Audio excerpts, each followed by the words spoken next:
Hey YouTube, how you guys doing? Welcome to Outlaw Edge Blade Works. MinnesotaOutlawCustoms.com, MNOutlawCustoms.com. Check out our website if you get a minute. Thanks for stopping by and having a cup of coffee with me. Today I was messing around and in one of my boxes of knives I found this cold steel survival edge.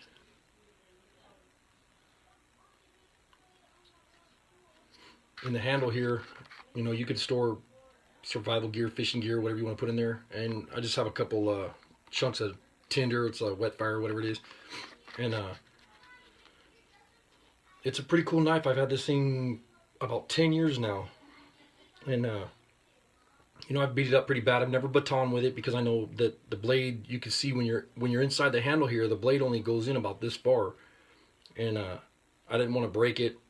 Never trusted the hollow handle knives. Always liked them, but they roll in your hand like this because they're round.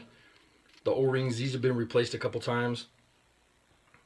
But the plastic that they used, if you could tell right here, this is orange, but right here, this is starting to fade really bad, and so are the edges where it hangs over the side of the sheath. And what that's from is being in the sun.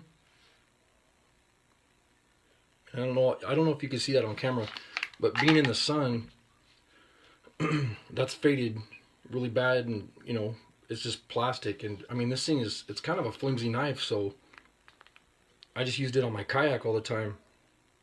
When I'm out kayaking, I just use it like a chest setup, and it's on my floaty or whatever you want to call it, my vest. And it's got a 90-degree spine. That's for the fire steel. And here's the sheath here. And this fire steel locks into that. This whistle didn't come with it. I just had an orange whistle. This is not a P-less whistle. It does have the little P inside there. The little ball. So, of course, they say don't use those because when they freeze up, they'll stop working. Well, when you're on the water, I like to have a whistle on my sides. But, excuse me. This fire steel's great. I mean, I've tried it a bunch of times, used it over the years. Not much, but you can tell it's been used a couple times, and I mean, it works really good.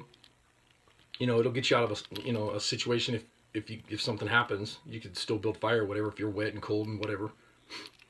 But it's been a great little knife. I'm really surprised. I don't really care how the sheath is set up. That it's kind of like the Moras. It's that hard plastic, and when you're wearing it, it's always kind of just stays in one, it pokes you in the side of the leg, and when you're moving around and stuff, this stabs you in the side if you're wearing it on your belt. That's why I only use this knife when I'm out kayaking. But I don't like how that plastic's fading. It kind of bummed me out, but I mean, hey, it's been 10 years too, so, and like I was telling you, this isn't a knife that you can go baton and beat up. I mean, don't get me wrong, I've used it and beat it up a little bit, but not like I would one of my other knives. But I'm going to take it back out in the woods real soon, and I'll try to do a video on it. And if I have to, I'll break this knife to see what it does. I've had it for 10 years. If I break it, I don't care. So I'm going to give it a whack a couple times and do some batoning with it and everything else, and kind of put it through its paces and see what it can do. It might surprise us. But anyways, thanks for stopping by. Hope you subscribe to my channel, and if you comment, be nice. Thanks.